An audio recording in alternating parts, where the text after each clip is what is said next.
ನಮಸ್ಕಾರ, ಶುಭೋದಯ ಪ್ರೀತಿಯ ವೀಕ್ಷಕರೆಲ್ಲರಿಗೂ ಸಂಕಲ್ಪ ಸುದ್ದಿ ಕಾರ್ಯಕ್ರಮಕ್ಕೆ ಆತ್ಮೀಯ ಪ್ರೀತಿಯ ಸ್ವಾಗತ ಹೇಳ್ತಾ ಇರೋದು ನಾನು ಅನುಷಾ. ಮೊದಲನೇ ಬಾರಿ ಚಾನಲ್ ವೀಕ್ಷಿಸ್ತಿದ್ದೀರಾ ಅಂತಂದರೆ ಈಗಲೇ ಚಾನಲ್ನ ಸಬ್ಸ್ಕ್ರೈಬ್ ಮಾಡಿ, ನಮ್ಮ ವೀಡಿಯೋಸ್ನ ಲೈಕ್ ಮಾಡಿ. ಮನುಷ್ಯ ಅಂದಮೇಲೆ ಸಾಕಷ್ಟು ರೀತಿಯಾಗಿರುವಂಥ ಸಮಸ್ಯೆಗಳು, ತೊಂದರೆಗಳಿಗೆ ಒಳಗಾಗಿರ್ತಾರೆ. ವಿವಾಹ ವಿಳಂಬ ಆಗ್ತಾ ಇರ್ಬೋದು, ಉದ್ಯೋಗದಲ್ಲಿ ಸಮಸ್ಯೆಗಳು, ಆರೋಗ್ಯದಲ್ಲಿ ತೊಂದರೆಗಳಾಗ್ತಿರ್ಬೋದು, ಮನೆಯಲ್ಲಿ ಅಶಾಂತಿಯ ವಾತಾವರಣ ಇರ್ಬೋದು. ಎಲ್ಲ ರೀತಿ ಪರಿಹಾರ ಮಾಡ್ಕೊಂಡಿದ್ದೀವಿ, ಆದರೂ ಕೂಡ ಸಮಸ್ಯೆಗೆ ನಮಗೆ ಸೊಲ್ಯೂಷನ್ ಸಿಗ್ತಾ ಇಲ್ಲ ಅಂತಂದರೆ ಖಂಡಿತ ನೀವು ಚಿಂತೆ ಮಾಡಬೇಡಿ, ಆತಂಕಕ್ಕೆ ಒಳಗಾಗಬೇಡಿ. ಇವತ್ತೇ ಈಗಲೇ ನೀವು ಅಕ್ಷಯ ವೃಕ್ಷವನ್ನು ಬರ್ಮಾಡ್ಕೊಳ್ಳಿ. ನಿಮ್ಮ ಎಲ್ಲ ಒಂದು ತೊಂದರೆಗಳಿಂದ ಕೂಡ ಆದಷ್ಟು ಬೇಗ ನೀವು ಹೊರಗಡೆ ಬರೋದಕ್ಕೆ ನಿಮಗೆ ಸಹಾಯ ಆಗುತ್ತೆ. ಇನ್ನು ಎಂದಿನಂತೆ ಕಾರ್ಯಕ್ರಮದಲ್ಲಿ ನಮ್ಮ ಜೊತೆಲಿದ್ದಾರೆ ಸ್ಪಿರಿಚುವಲ್ ಗುರು ಡಾಕ್ಟರ್ ವಿಷ್ಣುದತ್ತ ಗುರುಜಿಯವರು. ಗುರುಗಳನ್ನ ಕಾರ್ಯಕ್ರಮಕ್ಕೆ ಬರ್ಮಾಡ್ಕೊಳ್ಳೋಣ. ನಮಸ್ತೆ ಗುರುಗಳೇ, ಕಾರ್ಯಕ್ರಮಕ್ಕೆ ಭಕ್ತಿಯ ಸ್ವಾಗತ. ಗುರುಗಳೇ, ಇವತ್ತು ಕೇಳುವಂಥ ಪ್ರಶ್ನೆ ಪ್ರತಿಯೊಬ್ಬರಿಗೂ ತುಂಬ ಇಷ್ಟ ಆಗುತ್ತೆ ಅಂತಲೇ ಹೇಳ್ಬಿಡ್ತೀನಿ ಮೊದಲದಾಗಿ. ಯಾಕಂದರೆ ಇದು ನನ್ನ ಒಂದು ಫೇವ್ರೆಟ್ ಕ್ವೆಶನ್ ಅಂತಲೇ ಹೇಳ್ಬೋದು. ಈ ಹಣವನ್ನು ಅಟ್ರ್ಯಾಕ್ಟ್ ಮಾಡುವಂಥ ರೀತಿ ಸಾಕಷ್ಟು ನೀವು ತಿಳಿಸ್ಕೊಟ್ಟಿದ್ದೀರಾ. ಆದರೂ ಕೂಡ ಕಾರ್ಯಕ್ರಮ ನೋಡುವಂಥವ್ರು ಪ್ರತಿಯೊಬ್ಬರಿಗೂ ಇದರ ಬಗ್ಗೆ ಒಂದು ಆಸಕ್ತಿ ಜಾಸ್ತಿ ಇರುತ್ತೆ. ಕೆಲವು ಸರಿ ನೀವೇ ಹೇಳ್ತಿರ್ತೀರಿ, ಎಲ್ಲ ಥರ ಪ್ರಯತ್ನ ಪಟ್ಟಾಗ ಯಾವ್ದು ನಮಗೆ ಕ್ಲಿಕ್ ಆಗುತ್ತೆ ಅಂತ ಹೇಳೋಕ್ಕಾಗೋದಿಲ್ಲ. ಸೊ ಇವತ್ತೇನಾದರೂ ನಮಗೆ ಈ ಗುರು ಎಲ್ಲ ಚೇಂಜ್ ಆಗಿರೋದ್ರಿಂದ ಈ ಹಣವನ್ನು ಅಟ್ರ್ಯಾಕ್ಟ್ ಮಾಡೋದಕ್ಕೆ ಹೊಸ ವಿಧಾನ ಆಗಿರ್ಬೋದು ಅಥವಾ ಹೊಸದೊಂದು ಪ್ರಯತ್ನ ಮಾಡುವಂಥದ್ದಾದರೆ ಏನು ಮಾಡಬೇಕಾಗತ್ತೆ ಗುರುಗಳೇ ಹಣವನ್ನು ಅಟ್ರ್ಯಾಕ್ಟ್ ಮಾಡೋದಕ್ಕೆ? ಓಂ ವಿಶ್ವಸ್ಮಯ ನಮಃ. ಪ್ರೀತಿಯ ಬಂಧುಗಳೇ, ಬಹುಶಃ ಎಲ್ರಿಗೂ ಗೊತ್ತಿರುತ್ತೆ, ಮಾಡಿಕೊಂಡಿರ್ತಾರೆ, ಬಹಳಷ್ಟು ಜನ ಹೇಳ್ತಿರ್ತಾರೆ. ಆದರೆ ಯಾವುದು ಸತ್ಯ, ಯಾವುದು ಮಿಥ್ಯ, ನಿಮ್ಮ ಪ್ರಯತ್ನಗಳು ಇರಲಿ. ಯಾಕೆಂತಂದರೆ ಈ ತಿಂಗಳು 5 ಗ್ರಹಗಳು ಈ ಪ್ಲಾನೆಟ್ ಪ್ರಕಾರ ಈ ಮಿನಿಸ್ಟ್ರುಗಳು ಅವರ ಪದವಿ ಮೊದಲೇ ಪೂರ್ಣಾವಧಿನ ಅಥವಾ ಅಲ್ಪಾವಧಿನ ಅಂತ ಮೊದಲೇ ಅವರಿಗೆ ಬರೆದು ಕೊಟ್ಟಿರ್ತಾರೆ. ಅದರ ಪ್ರಕಾರ ಸ್ಥಾನಪಲ್ಲಟ ಆಗ್ತಿರ್ತಾರೆ. ಅಥವಾ ಪೂರ್ಣ ಪ್ರಮಾಣ ಅಂತಂದರೆ ಅದು ಕೂಡ ಅವರಿಗೆ ಮೆಸೇಜ್ ಇರುತ್ತೆ. ಪೂರ್ಣ ಪ್ರಮಾಣ ಆದಮೇಲೆ ಅದಕ್ಕೊಂದು ಎಲೆಕ್ಷನ್ ಅಂತ ಬರುತ್ತೆ, ಮುಂದಕ್ಕೆ ಹೋಗ್ತಾರೆ. ಇಲ್ಲೂ ಕೂಡ ಗುರು ಸ್ಥಾನಪಲ್ಲಟ,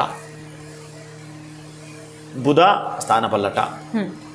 ಇಷ್ಟು ದಿವಸಗಳ ಕಾಲ ಈ ಬುಧ ನೀಚನಿದ್ದಾಗ ಯಾರ ವ್ಯವಹಾರ ವ್ಯಾಪಾರಗಳು ಕಡಿಮೆನೇ.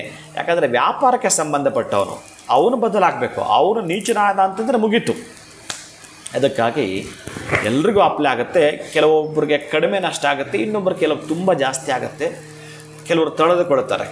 ಈ ಅಂಬಾನಿ ಇದ್ದಾನಲ್ಲ, ಆತ ಸಾವಿರಾರು ಕೋಟಿ ಇನ್ವೆಸ್ಟ್ಮೆಂಟ್ ಮಾಡಿರ್ತಾನೆ. ಆತನೊಂದು ಕ್ಯಾಲ್ಕುಲೇಷನ್ ಇದೆ. ನಾನು ಇವತ್ತು 1000 ರೂಪೀಸ್ ಹಾಕಿದ್ದೇನೆ ಅಂತಂದರೆ, ಇನ್ವೆಸ್ಟ್ ಮಾಡಿದ್ದೇನೆ ಅಂತಂದರೆ, ಅದಕ್ಕೆ ಜಾಸ್ತಿ ಇಲ್ಲ ಅಂದರೂ ಜಾಸ್ತಿ ಇಲ್ಲ ಏನೋ 1000 ಹಾಕಿದ್ದೇನೆ ಅಂತಂದರೆ ಈ ದಿನ ನನಗೆ ಅದೊಂದು ಇನ್ಕಮ್ ಅಂತ ಹೇಳಿದ್ರೆ 200 ರೂಪಾಯಿ ಬರಬೇಕು. ಇವತ್ತು 200 ರೂಪಾಯಿ ಏನಾದರೂ ಅದಕ್ಕೆ ಬಂದಿಲ್ಲ ಅಂತಂದರೆ ನಾಳೆ 1,000 ಕೋಟಿ ತೆಗೆದುಬಿಡ್ತಾನೆ. ಅವ್ನು ಸ್ವಲ್ಪ ಬಿಸ್ನೆಸ್ ಮೈಂಡು. ಅಲ್ಲಿ ಮಾಡ್ತಾರೆ ಅಷ್ಟು ಜನ ಕೆಲಸ ಕತೆ ಏನು ಏನಾದರೂ ಮಾಡ್ಕೊಳ್ಳಿ. ಹೀಗೆ ಕೆಲವರು ಈ ಬುಧ ಗ್ರಹ ನಾನು ಸುಮ್ಮನೆ ಒಂದು ಎಕ್ಸಾಂಪಲಾಗಿ ಹೇಳಿದ್ದೀನಿ. ನೀವು ಹೇಗೆ ರಿಸ್ಕನ್ನು ತೆಗೆದುಕೊಂಡು ಮಾಡ್ಕೊಳ್ಳಲಿಕ್ಕೆ ಅಂತ ಈ ಪ್ರಶ್ನೆಗೆ ಬಂದಿದ್ದಕ್ಕೆ ಹೇಳ್ತಾ ಇದ್ದೀನಿ. ಅದಕ್ಕೆ ಈ ತಿಂಗಳಲ್ಲಿ ಬುಧ ಬದಲಾವಣೆ ಆಗಿದ್ದಾನೆ, ರಾಹು ಕೇತುಗಳು ಬದಲಾವಣೆ ಆಗಿದ್ದಾವೆ, ಸೂರ್ಯ ಬದಲಾಗಿದ್ದಾನೆ, ಗುರು ಬದಲಾಗಿದ್ದಾನೆ. 5 ಗ್ರಹಗಳ ಬದಲಾವಣೆ ಈ ತಿಂಗಳಲ್ಲೇ ನಡೆದಿದೆ. ಪ್ರಧಾನವಾಗಿ ಇನ್ನೊಬ್ಬ ಮಹಾನುಭಾವ ಬೇಕು. ಆತ ಈ ಜೂನ್ 6-7ಕ್ಕೆ ಬದಲಾಗ್ತಾನೆ. ಕುಜ ಕೂಡ ನೀಚನಾಗಿದ್ದಾನೆ. ಈ ರಿಯಲ್ ಎಸ್ಟೇಟ್ ಮಾಡೋವ್ರದ್ದೆಲ್ಲ ಕೂಡ ಯಾಕೆ ನಾನು ಇದನ್ನು ಹೇಳ್ತಿದ್ದೇನೆ ಅಂತಂದರೆ, ನಾನು ಹೀಗೆ ಹೇಳುವಂಥ ರೆಮಿಡಿನ ನೀವು 11 ದಿನಗಳ ಕಾಲ 11 ದಿನಗಳು ಯಾರಾದರೂ ಮಾಡ್ತೀನಿ ಅಂತಂದರೆ ಬರೆದಿಟ್ಕೊಳ್ಳಿ ಚೆನ್ನಾಗಿ. 11, 33, 48 ಇಷ್ಟು ದಿನಗಳಲ್ಲಿ ನಾನು 11ಕ್ಕೆ ಮುಗಿಸ್ತೀನಿ, ಕಂಪ್ಲೀಟ್ ಮಾಡ್ಕೋಬೋದು. ಇಲ್ಲ ನಾನು 33 ದಿನ ಮಾಡ್ತೀನಿ ಅನ್ನೋರು, 48 ದಿನ ಮಾಡ್ತೀನಿ ಅನ್ನೋರು ಕೂಡ ಮೆಸೇಜ್ ಮಾಡ್ಕೊಳ್ಳಿ. ಸಂಪೂರ್ಣವಾಗಿ ನಿಮಗೆ ಗೊತ್ತಾಗತ್ತೆ, ಎಸ್ ನಾನು ಪಾಲಿಸ್ತೇನೆ, ಇದನ್ನು ಮಾಡ್ತೀನಿ ಅಂತ. ಯಾಕೆಂತಂದರೆ ನೀವು ಈ ಹಣ ಮಾಡುವ ಟೆಕ್ನಿಕ್ಸ್ ಕೆಲವು ಇದ್ದಾವೆ ಅಂತಂದರೆ, ಸಮಾಧಾನದಿಂದ, ಸಾತ್ವಿಕತೆಯಿಂದ. ಯಾಕಂದರೆ ಈ 5 ಗ್ರಹಗಳ ಬದಲಾವಣೆ ನಿಮ್ಮ ಬದುಕಿಗೊಂದು ಬದಲಾವಣೆ ಕೊಟ್ಟೇ ಕೊಡುತ್ತೆ. ಈ 5 ಗ್ರಹಗಳ ಬದಲಾವಣೆ ನಿಮ್ಮ ಬದುಕಿಗೊಂದು ಬದಲಾವಣೆ ಕೊಟ್ಟೇ ಕೊಡುತ್ತೆ. ಅದೃಷ್ಟವನ್ನು ಪಡೆದುಕೊಂಡೇ ತೀರ್ತೀರಿ. ಬರೆದಿಟ್ಕೊಳ್ಳಿ. ಅಂದರೆ ಇವತ್ತು ನಾವು ಈ ಬೆಳೆಯನ್ನು ಬೆಳೆಯೋದು ನಮಗೆ ಇನ್ನೊಂದು ವಾರಕ್ಕೋ 1 ತಿಂಗಳಿಗೋ 2 ತಿಂಗಳಿಗೋ ಬೆಳೆ ಕೊಟ್ಟೇ ಕೊಡಬೇಕು. ಇದು ಇದು ನೀವು ಮಾಡಿಕೊಳ್ಳೋ ಇವತ್ತಿನ ಟೆಕ್ನಿಕ್ಸ್ ಏನು ಅಂತ ಇಲ್ಲಿ ನಾನು ನಿಮಗೆ ತಿಳಿಸೋದೇ ಆದರೆ ಇಷ್ಟು ದಿನಗಳು ಮಾಡ್ತೀನಿ ಗುರುಗಳೇ ಅಂತಂದರೆ, ಒಂದಷ್ಟು ಹಣವನ್ನು ವ್ಯವಸ್ಥೆ ಮಾಡಿಕೊಳ್ಳಿ, ಒಂದು ಟೈಮ್ ಅಂತ ಸೆಟ್ ಮಾಡಿಕೊಳ್ಳಿ, ಅದು ನಿಮ್ಮ ಚಾಯ್ಸ್, ನಿಮಗೆ ಬಿಡುತ್ತೇನೆ. ಇನ್ನು ಬ್ರಾಹ್ಮಿ ಮುಹೂರ್ತ ಅಂತೂ ಕಟ್ಟಿಟ್ಟೆ ಬೊತ್ತಿ, ನನಗೆ 5 ರಿಂದ 6 ಗಂಟೆ ಆಗುತ್ತೆ ಗುರುಗಳೇ, ಓಕೆ ಡನ್. ಅಥವಾ 6 to 7 ಅದೇ ದಿನದ ಹೋರ ಇರುತ್ತೆ, ಅದು ಬಹಳ ಅದ್ಭುತವಾಗಿರುತ್ತೆ. ಅಥವಾ ಈ ಒಂದಷ್ಟು ನಿಮಿಷಗಳು ವ್ಯತ್ಯಾಸ ಆಗುತ್ತೆ, 11:15 12 ಅಂದ್ಕೊಳ್ಳಿ, ಕರೆಕ್ಟಾಗಿ 12 ಗಂಟೆ 5 ನಿಮಿಷ ಅದು ಅಭಿಜಿನ್ ಮುಹೂರ್ತ, 5:15 6 ಗೋಧೂಳಿ ಲಗ್ನ, ಅಲ್ಲೊಂದು 6 ಗಂಟೆ 5 ನಿಮಿಷ, ಇಲ್ಲಿ 5 ಗಂಟೆ 5 ನಿಮಿಷ ಬೆಳಿಗ್ಗೆ, ಮಧ್ಯಾಹ್ನ 12 ಗಂಟೆ 5 ನಿಮಿಷ ಅಭಿಜಿನ್ ಮುಹೂರ್ತ, ಇನ್ನು ಸಾಯಂಕಾಲ 6 ಗಂಟೆ 5 ನಿಮಿಷ ಗೋಧೂಳಿ ಲಗ್ನ. ಇಷ್ಟು ಚೆನ್ನಾಗಿ ನೆನಪಿಟ್ಕೊಂಡಿದ್ದು ನಿಮ್ಮ ಹತ್ರ ಇರೋಂಥ ಹಣ ಎಷ್ಟಾದರೂ ಸರಿಯೇ, ಅದು 1,000 ಆಗಿರಲಿ, 10,000 ಆಗಿರಲಿ, ಅಥವಾ 100 ರೂಪಾಯಿನ ಆಗಿರಲಿ, 10 ರೂಪಾಯಿ ನೋಟ್ ಅದು 10 ಆಗಿರಲಿ, ಅಥವಾ 1,00,000 ಆಗಿರಲಿ, ಅದೇ ಟೈಮಲ್ಲಿ ಲೆಕ್ಕ ಮಾಡುವಂಥದ್ದು. ಎಷ್ಟು ಸಲ? 11 ಸಲ, 11 ಟೈಮ್ ಕರೆಕ್ಟಾಗಿ ಲೆಕ್ಕ ಮಾಡಿ, ನಿಮಗೆ ಲಾಭವೇ ಬರಬೇಕು, ಬರೆದಿಟ್ಕೊಳ್ಳಿ. ಒಂದು ಸಲ ನಾವು ಪ್ರಯತ್ನ ಪಡೋಣ. ನನಗೆ ಯಾಕೆ ಅಂತಂದರೆ, ದೊಡ್ಡಬಳ್ಳಾಪುರದಿಂದ ಈಗ ನೀವು ಹೇಳಿದ್ದಕ್ಕೆ ಅವರು ಜನವರಿ ತಿಂಗಳಲ್ಲಿ ಈ ಹಿಂದೆ ಬಂದಾಗ ಅವರಿಗೆ ಇದನ್ನು ಹೇಳಿದಾಗ ಬಹಳ ಖುಷಿಯಾಗಿದೆ ಅವರಿಗೆ. ಏನು ಅಂತಂದರೆ ಅಷ್ಟು ಖುಷಿಯನ್ನು ವ್ಯಕ್ತಪಡಿಸ್ತಾ, ಪಾಪ ಅವರು ಏನೋ ಪ್ರಸಾದ ಅಂತ ತಗೊಂಡು ಬಂದರು, ಅದು ಖುಷಿ ಆತನ ವ್ಯಕ್ತಪಡಿಸಿದ್ದು ಹೇಳ್ತೇನೆ. ಇದರಲ್ಲಿ ಇನ್ನೂ ಇದೆ, ಕಂಟಿನ್ಯೂ ಮಾಡುತ್ತೇನೆ. ಈ ಹಣವನ್ನು ಲೆಕ್ಕ ಮಾಡಿಕೊಳ್ಬೇಕು. ಆತ ವ್ಯಕ್ತಪಡಿಸಿದ್ದು ಆ ಸಂತೋಷ ಇದೆಯಲ್ಲ ಗುರುಗಳೇ, ನನಗೆ ಗೊತ್ತಿರೋ ಸುಮಾರು ಜನಕ್ಕೆ ಇದನ್ನು ಹೇಳಿದ್ದೇನೆ ಗುರುಗಳೇ, ನಮ್ಮ ಬಂಧು ಬಾಂಧವರಿಗೆಲ್ಲ ಕೂಡ. ಅವರೆಲ್ಲ ನಿಮ್ಮನ್ನು ದರ್ಶನ ಮಾಡಬೇಕು, ಒಂದು ಸಲ ಬರಬೇಕು ಅಂತಿದ್ದೀವಿ ಅಂತ ಏನು ಹೇಳಿದರು, ಅವ್ರಿಗೂ ಇದಾಗಿದೆ. ಅದಕ್ಕಾಗಿ ಆತ ಹೇಳಿದ್ದು ಅವ್ರಿಗಾದ್ಮೇಲೆ ನಾನು ಹೇಳಿದ್ದು ನಿಮಗೆ ಆಗಬೇಕು ಬೇಡಬೋ? ಆಗಲೇಬೇಕು. ಅದು ನನ್ನ ಸಿದ್ಧಾಂತ, ನನ್ನ ಪ್ರೀತಿಯ ಬಂಧುಗಳು. ಅದಕ್ಕಾಗಿ ಈ ಎಷ್ಟು ಹಣ ಇರಲಿ 11 ಟೈಮ್ಸ್ ಕೌಂಟ್ ಮಾಡೋದು, morning and afternoon and evening 3 times plan ಮಾಡಿಕೊಂಡು ಕೌಂಟ್ ಮಾಡ್ತಾ ಬನ್ನಿ. ಎಸ್, ನೆಕ್ಸ್ಟು ನೀವು ಮಾಡಬೇಕಾಗಿದ್ದು, ತಿಂಗಳಲ್ಲಿ ನೀವು ಮಾಡೋವಂಥದ್ದು 11ನೇ ದಿನದಲ್ಲಾಗಿರಲಿ ಅಥವಾ 33 ದಿನದಲ್ಲಾಗಿರಲಿ, ನೀವು 48 ದಿನನೇ ಆಗಿರಲಿ, 4 ಸಲ ನೀವು ಹುಡುಕೊಂಡಾಗಾದರೂ ಹೋಗಲೇಬೇಕಾಗತ್ತೆ. ಇದು ಸ್ವಲ್ಪ ನಿಮಗೆ ಕಷ್ಟ ಅನಿಸಿದ್ರು ಬಹುಶಃ ಮಾಡಬೇಕು, ಎಲ್ಲ ಕಡೆ ಇದೆ ಇದು. ಹಸು ಕರು ಇರೋವಂಥ ಜಾಗಕ್ಕೆ ಹೋಗಬೇಕು, 4 ಸಲ ಮುಟ್ಟಿಸ್ಬೇಕು, ಅದಕ್ಕೆ ಹಸು ಕರುಗೆ ಮುಟ್ಟಿಸ್ಬೇಕು 4 ಟೈಮ್ಸ್. ಜೊತೆಗೆ ಇನ್ನೂ ಸಾಧ್ಯ ಆದರೆ ಆ ಹಸುವಿನ ಬಳಿ ಕರು ಇದೆಯಲ್ಲ, ಅದು ಅದರ ಹತ್ರ ಹಾಲು ಕುಡಿತಾ ಇರುತ್ತಲ್ಲ, ಆವಾಗ ಅದು ಯಾವುದಾದ್ರೂ ಟೈಮ್ ಆಗಿರಲಿ, ಅದು ಹಾಲು ಕುಡಿಯುವಾಗ ನೀವು ಕೌಂಟ್ ಮಾಡಬೇಕು. ಅದು ಕುಡಿಯೋ ತನಕ ಅದು ಎಷ್ಟೆಲ್ಲಾದರೂ ಕೌಂಟ್ ಮಾಡ್ತಾನೇ ಇರಿ. 10 ರೂಪೀಸ್ನ ನೀವು 11 ಟೈಮ್ ಮಾಡ್ತಾನೆ ಇರಿ. ಖುಷಿಯಾಗುತ್ತೆ.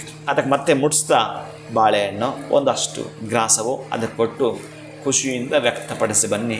ಈ ವಿಶ್ವದ ನಾಯಕ, ಈ ವಿಶ್ವಚಕ್ಷು ಕಣ್ಣು ನಿಮ್ಮನ್ನು ಗಮನಿಸ್ತಾ ಇರೋದು. ಪಾಪ ಅವನೇನು ಪಡಿಪಾಟ್ಲಿ ಬೀಳ್ತಾ ಇದ್ದಾನೆ ನೋಡು, ಎಷ್ಟು ಕಷ್ಟಪಡ್ತಾ ಇದ್ದಾನೆ ನೋಡು. ಇರ್ಬೋದು ಒಂದು ಕರ್ಮ ತೆಗೆಯತ್ಲಾಗೆ. ಈ ನೀವು ಒಂದಷ್ಟು ಮಣ್ಣು ಭೂಮಿಯಿಂದ ತೆಗೆದು ಪಕ್ಕಕ್ಕೆ ಹಾಕಲ್ವಾ, ಒಬ್ಬ ರೈತ ಚೆನಕೆಯಿಂದ ಒಡೆದಂಗೆ ತೆಗೆದು ಬಿಸಾಕಲ್ವಾ, ಹಾಗೆ ನಿಮ್ಮ ಕರ್ಮ ತೆಗೆದು ಬಿಸಾಕ್ತಾನೆ. ನಿಮ್ಮ ಹಾಲಾಪರೆ ನೋಡಿ, ನಿಮ್ಮ ನೋವನ್ನು ನೋಡಿ, ನಿಮ್ಮ ಕಷ್ಟವನ್ನು ನೋಡಿ, ಎಷ್ಟು ಚೆನ್ನಾಗಿ ಅವನು ಅದನ್ನೆಲ್ಲ ಮಾಡ್ತಿದ್ದಾನೆ. ಯಾರ ಮಾರ್ಗದರ್ಶನ ಒಟ್ಟಾರೆ ನಾನು ಅವನಿಗೆ ಒಂದಷ್ಟು ಅದೃಷ್ಟವನ್ನು ದಯಪಾಲಿಸಬೇಕು ಅಂತ ಲಕ್ಷ್ಮೀನಾರಾಯಣ ಹೀಗೆ ಬಾಗಿ ನೋಡ್ತಾರಂತೆ. ನೀವು ಆ ಹಸುವಿಗೆ ಒಂದಷ್ಟು ಗ್ರಾಸ ಕೊಟ್ಟಿದ್ದು, ನೀವು ಯಾವುದೋ ಒಂದು ಟೆಕ್ನಿಕನ್ನು ಯೂಸ್ ಮಾಡಿದ್ದು, ನಾನು ಬೆಳೆಯಬೇಕು, ನನ್ನ ಹಾಗೆ ಮತ್ತೊಬ್ಬರು ಬೆಳೆಯಬೇಕು, ನನ್ನ ಜೀವಮಾನದ ನನ್ನ ಹಸು ಇಟ್ಟುಕೊಳ್ಳೋದಿಲ್ಲ, ನಾನು ಯಾವುದೇ ಕಾರಣಕ್ಕೂ ಎಂದೆಂದೂ ಕೂಡ ಇಲ್ಲಿಗೆ ನಾನು ಲಾಸ್ಟ್. ಆಕಸ್ಮಿಕ ನಾನು ಮಾಡ್ಕೊಂಡಿದ್ದರೆ ಬಹುಶಃ ನನ್ನ ಬಂಧು ಬಳಗ, ನನ್ನ ಸ್ನೇಹಿತರು, ನನ್ನ ಹಿತೈಷಿಗಳು, ನನ್ನ ಅಕ್ಕಪಕ್ಕದ ಮನೆ ಎಷ್ಟೇ ಬೆಳೆದರೂ ಚೆನ್ನಾಗಿರಲಿ ಅಂತೇಳಿ ಹಾರೈಸ್ತೇನೆ. ಅವರು ಬೆಳೆದಾಗೆ ನಾನು ಬೆಳೆಯಬೇಕು, ಅದಕ್ಕೆ ಅನುಗ್ರಹಿಸು ಅಂತೇಳಿ ಈ ಹಣ ನಿಮ್ಮ ಬಳಿ ಇಟ್ಕೊಳ್ಳೋವಂಥದ್ದು, ಆ 3 ಸಲ ಕೌಂಟ್ ಮಾಡೋವಂಥದ್ದು, ಆ ಅಷ್ಟು ದಿನಗಳನ್ನು ಲೆಕ್ಕಕ್ಕೆ ಇಟ್ಕೊಳ್ಳೋದು. ಒಂದು ನಿಮ್ಮ ಮಂಡಲದ ಪ್ರಕಾರ 4 ಬಾರಿ ಹಸುವಿಗೆ ಮುಟ್ಟಿಸ್ತಾರೋಂಥದ್ದು, ಆ ಹಸು ಹಾಲು ಕುಡಿಯೋಕ್ಕೆ ಕೌಂಟ್ ಮಾಡೋದು. ಇಷ್ಟೇ ಅಪ್ಪ. ಇಷ್ಟನ್ನು ಮಾಡ್ಕೊಳ್ತೀನಿ ಅಂತಂದರೆ ಆ ದೊಡ್ಡಬಳ್ಳಾಪುರದವರು ಮಾಡಿದ್ದಕ್ಕಾಗಿ ಇದನ್ನು ನಿಮಗೆ ತಿಳಿಸಿದ್ದೇನೆ. ದಯವಿಟ್ಟು ಇದನ್ನು ಮಾಡಿಕೊಳ್ಳಿ. ಇನ್ನು ಅವನಿಗೆ ಬಿಟ್ಬಿಡಿ. ಯಾಕೆಂದರೆ ಕೆಲಸ ಮಾಡೋದು ನಮ್ಮ ಪ್ರಯತ್ನ. ನಾವು ಹೊಲ ಉತ್ತುವಂಥದ್ದು, ಬೆಳೆ ಬಿತ್ತುವಂಥದ್ದು, ಕಳೆ ಬಂದುಬಿಡುತ್ತೆ, ಕಳೆ ತೆಗಿಬೇಕಲ್ಲ, ಅದೇ ಇದು ನಮ್ಮ ಕರ್ಮಗಳನ್ನು ತೆಗೆದು ನಮಗೆ ದಯಪಾಲಿಸು ಅಂತೇಳಿ ಕಳೆ ತೆಗೆಯೋದು, ಬೆಳೆನ ಪಡ್ಕೊಳ್ಳೋದು ನಮ್ಮ ಕೆಲಸ. ಗುರುಗಳೇ, ನಮ್ಮದು ಆ ಒಂದು 11 days 33 ಅಥವಾ 48 days ಆದಮೇಲೆ ಆ ಹಣ ಖರ್ಚು ಮಾಡ್ಕೊಳ್ಬಹುದಾ ಗುರುಗಳೇ? ಹೇಗೆ? ಒಳ್ಳೆ ಪ್ರಶ್ನೆ. ಯಾಕಂದರೆ ಯಾವುದಕ್ಕೆ ಖರ್ಚು ಮಾಡಬೇಕಾಗತ್ತೆ ಅಥವಾ ಏನು ಮಾಡ್ಕೊಳ್ಬೇಕಾಗತ್ತೆ? ಅಲ್ಲ, ಕೆಲವೊಂದು ಸಲ ನೀವು ಈ ಹುಂಡಿಗೆ ಹಾಕ್ಕೊಂಡಿರ್ತೀರಲ್ಲ, ಕಷ್ಟ ಕಾಲಕ್ಕಾಗಲಿ ಅಂತದು, ಅದನ್ನು ಹಾಗೆ ಇಡೋದಂತಲ್ಲ. ಹಾಗೆ ಎಷ್ಟು ಸಾಧ್ಯವಷ್ಟು ಉಳಿಸ್ಕೊಳ್ಳಿ, ವಿಧಿ ಇಲ್ಲ ಖರ್ಚು ಮಾಡಿ. ನಿಮ್ಮ ಹತ್ರ ಹಣ ಬಂತಲ್ಲ, ಅದಕ್ಕೆ ಇದನ್ನು ಮುಟ್ಟಿಸಿ ಮುಂದಕ್ಕೆ ಹೋಗೋದಾದರೆ ಮತ್ತು ಅಭಿವೃದ್ಧಿ ಆಗೋದು. ಒಳ್ಳೆಯ ಪ್ರಶ್ನೆ ಕೇಳಿದ್ದಾರೆ ನೀವು. ಮಧ್ಯದಲ್ಲಿ ಇದನ್ನು ಅವರ ಮನಸ್ಸಿಗೆ ಬರ್ಬೋದು, ನಿಜ ಕೂಡ. ಅದನ್ನು ಖರ್ಚು ಮಾಡಿ ಕೊನೆಗೊಂದು ನೋಟಾದರೂ ಉಳಿಸ್ಕೊಳ್ಳೋವಂಥದ್ದು.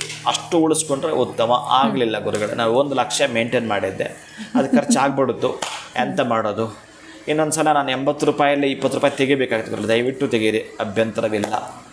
ಅದರ ಉಳಿಸ್ಕೊಂಡು, ಯಾಕಂದರೆ ಮತ್ತೆ ನಿಮ್ಮ ಹತ್ರ ಯಾವುದೋ ಹಣ ಬಂದಿದ್ದ ಅತ್ಲಾಗ ಅದನ್ನು ಮುಟ್ಟಿಸಿ ನೀವು ಅದನ್ನು ಖರ್ಚು ಮಾಡ್ತಾ ಬನ್ನಿ, ಮತ್ತು ಅಭಿವೃದ್ಧಿ ಆಗಲಿ. ಖಂಡಿತ ಗುರುಗಳೇ, ಎಷ್ಟೊಂದು ಟೆಕ್ನಿಕ್ಸು ನಮಗೆ ಹೇಳ್ಕೊಟ್ಟಿದ್ದೀರಾ. ಯಾಕಂದರೆ ನಾನು ಪ್ರತಿ ಸರಿ ಕೇಳಿದಾಗೂ ಕೂಡ ಅಷ್ಟೇ ಪ್ರೀತಿಯಿಂದ ನೀವು ತಿಳಿಸಿದ್ದೀರಾ ಯಾವೆಲ್ಲ ವಿಧಾನಗಳಿದೆ ಈ ಹಣವನ್ನು ಅಟ್ರ್ಯಾಕ್ಟ್ ಮಾಡೋ ಟೆಕ್ನಿಕ್ಗಳ ಬಗ್ಗೆ ಆಗಿರ್ಬೋದು, ಈ ಗುರುಗಳು ಚೇಂಜ್ ಆಗಿರೋದ್ರಿಂದ ಆಗಿರಬಹುದು, ಗುರು ಗ್ರಹ ಬದಲಾಗಿರೋದ್ರಿಂದ ಆಗಿರ್ಬೋದು, ಅಥವಾ 4-5 ಗ್ರಹಗಳ ಬದಲಾವಣೆಯಿಂದ ಈಗ ನಾವು ಈ ಪ್ರಯತ್ನವನ್ನು 11 ದಿನ, 33 ದಿನ ಅಥವಾ 48 ದಿನ ಮಾಡೋದ್ರಿಂದ ಖಂಡಿತವಾಗ್ಲೂ ಹಣವನ್ನು ನಾವು ಅಟ್ರ್ಯಾಕ್ಟ್ ಮಾಡೋದಕ್ಕೆ ಸಾಧ್ಯ ಆಗುತ್ತೆ ಅಂತ ತಿಳಿಸ್ಕೊಟ್ರಿ. ಧನ್ಯವಾದಗಳು, ನಮಸ್ಕಾರ. ಹರೇ ಶ್ರೀನಿವಾಸ.